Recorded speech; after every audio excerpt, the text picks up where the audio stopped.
സ്വലാത്ത് ഒരു മുസ്ലിം ചൊല്ലിയാൽ അവന് 10 പ്രതിഫലമല്ലേ ഉള്ളത്? അതെ, അള്ളാന്റെ റസൂലിന്റെ പേരിൽ കിട്ടുന്ന ചാൻസിലെല്ലാം നമ്മൾ സ്വലാത്ത് വർദ്ധിപ്പിക്കേണ്ടതില്ലേ? ഉണ്ട്. പക്ഷേ അവിടുന്ന് പഠിപ്പിച്ച സ്വലാത്തുകളിൽ താജുസ്സലാത്ത് എന്ന് പറഞ്ഞ് സ്വപ്നം കാണാൻ ഈ സ്വലാത്ത് ചൊല്ലിയാ മതി എന്നൊക്കെ പറഞ്ഞ് താജുസ്സലാത്തും അതുപോലെ തന്നെ പ്രത്യേക എണ്ണവും മണ്ണവും ഒക്കെ പോരിശയും ഒക്കെ പറഞ്ഞ് നാരിയ സ്വലാത്തും ഒക്കെ ചൊല്ലിക്കുന്ന ഈ സമ്പ്രദായം ഇസ്ലാമിൽ ഏത് കാലത്ത് കടത്തിക്കൂട്ടിയതാണ് പ്രിയപ്പെട്ടവരെ?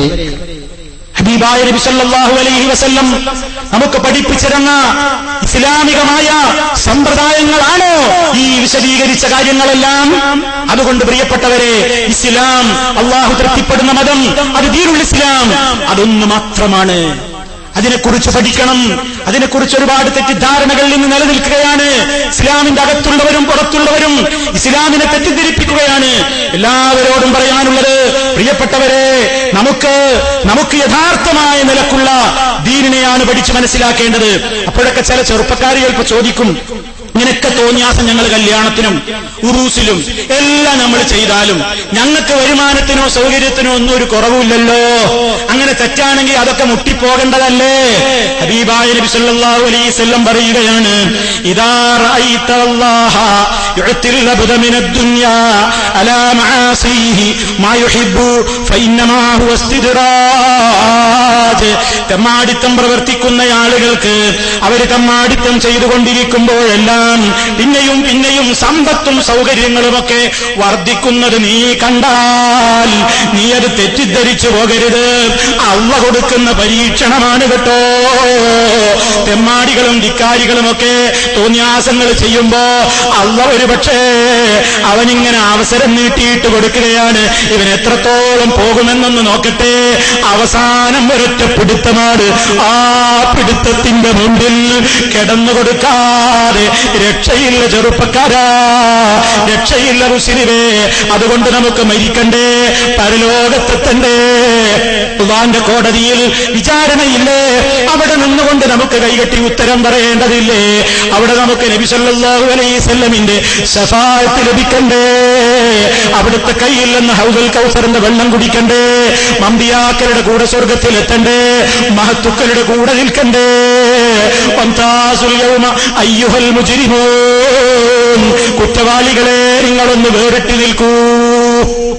മഹ്ശറിൽ വെച്ച് അല്ലാഹു പറയും, മുഅ്മിനീങ്ങളുടെ കൂടെ നിൽക്കാൻ വരെ നിങ്ങൾക്ക് യോഗ്യതയില്ല, മാറി നിൽക്കൂ വേറെ ഒരു ടീമായിട്ട് എന്ന് പറഞ്ഞ് ധിക്കാരികളെ തെമ്മാടികളെ അല്ലാഹു മാറ്റി നിർത്തുമ്പോ വലത് കൈയിൽ ഗ്രന്ഥം കെട്ടുന്ന മുസ്ലിമീങ്ങൾ, ഇടത് കൈയിൽ ഗ്രന്ഥം കെട്ടുന്ന പാപികൾ, അല്ലാഹുവേ നമ്മൾ ദുആ ചെയ്യേണ്ടതുണ്ട്. വലത് കരത്തിൽ അല്ലാഹു ഗ്രന്ഥം തന്ന് അനുഗ്രഹിക്കുമാറാകട്ടെ. പ്രിയപ്പെട്ടവരെ, എപ്പോഴും നമ്മുടെ ദുആകൾ ഉണ്ടാകണം. ദിക്റുകൾ ജീവിതത്തിൽ അധികരിപ്പിക്കണം. രാവിലെ ഉണർന്നത് മുതൽ രാത്രി ഉറങ്ങുന്നത് വരെ നമുക്കെമ്പാടും ദിക്റുകൾ ചൊല്ലാനുണ്ട്.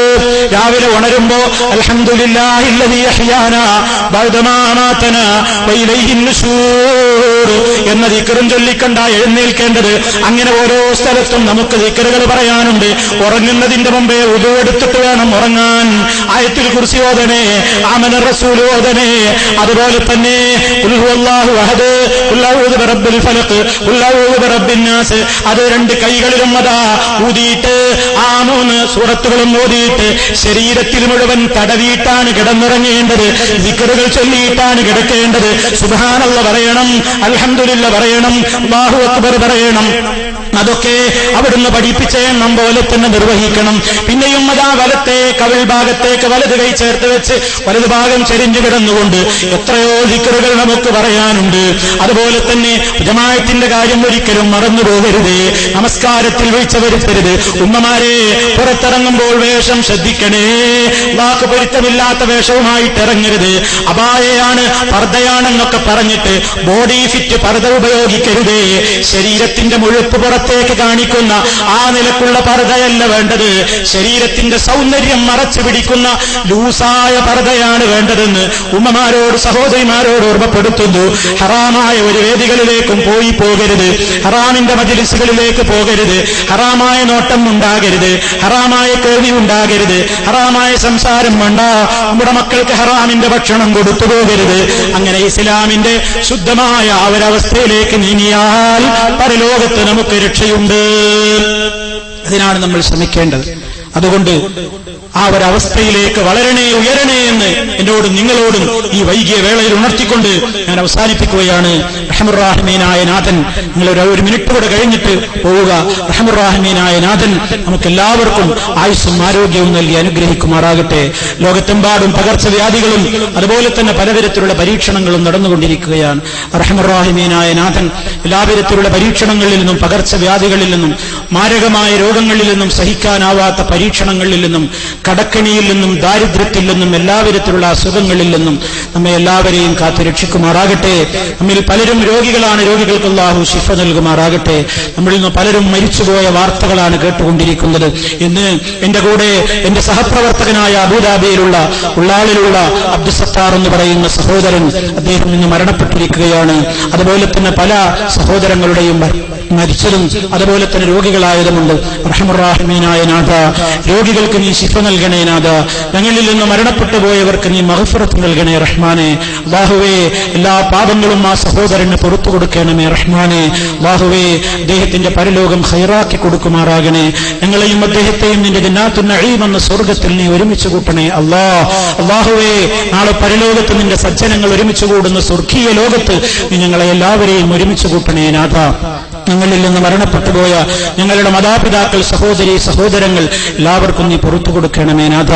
ഞങ്ങളുടെ പ്രവൃത്തികളിൽ, ഞങ്ങളുടെ കച്ചവടങ്ങളിൽ, ഞങ്ങളുടെ ജോലികളിൽ നീ ഖൈറും ബർക്കത്തും മനസ്സമാധാനവും നൽകണമേ നാഥ. ഞങ്ങളുടെ കുടുംബജീവിതത്തിൽ മാതാപിതാക്കളെ ബഹുമാനിക്കുന്ന മക്കൾ, അതുപോലെ തന്നെ മക്കളോട് കടമകൾ പാലിക്കുന്ന മാതാപിതാക്കൾ, ഭാര്യയെ സ്നേഹിക്കുന്ന ഭർത്താവ്, ഭർത്താവിനെ സ്നേഹിക്കുന്ന ഭാര്യ, ആ നിലക്കുള്ള ഒരു സമാധാനമുള്ള കുടുംബാന്തരീക്ഷം ഞങ്ങളുടെ എല്ലാവരുടെയും വീടുകളിൽ നിലനിർത്തണമേ റഹ്മാനെ. എല്ലാവിധ തോന്നിവാസങ്ങളിൽ നിന്നും ഞങ്ങളുടെ മക്കളെയും ഞങ്ങളെയും നീ കാത്തു രക്ഷിക്കണമേ അല്ലാഹുവേ. രാജ്യത്തുള്ള ഒരു കലാപങ്ങളിലും മുസ്ലിമീങ്ങൾ പങ്കുചേരുന്നില്ല അല്ലാഹുവേ. ഈ ദീനിനെ തെറ്റിദ്ധരിച്ചിട്ടുള്ള ആളുകളുടെ തെറ്റിദ്ധാരണ നീ തീർത്തു കൊടുക്കണമേ റഹ്മാനെ. ഇസ്ലാമികമായ രൂപത്തിലുള്ള ജീവിതം എന്നെന്നും നൽകി നീ അനുഗ്രഹിക്കണമേ തമ്പുരാനെ. അല്ലാഹുമ്മ റബ്ബനാ തഖബ്ബൽ മിന്നാ ഇന്നക അൻതസ് സമീഉൽ അലീം വതുബ് അലൈനാ ഇന്നക അൻതത് തവ്വാബുർ റഹീം വഗ്ഫിർ ലനാ ഇന്നക അൻതൽ ഗഫൂറുർ റഹീം തവഫനാ മുസ്ലിമീന വഅൽഹിഖ്നാ ബിസ്സാലിഹീൻ വൽഹംദുലില്ലാഹി റബ്ബിൽ ആലമീൻ. اللهم صل على محمد وعلى آل محمد. والسلام عليكم ورحمة الله وبركاته.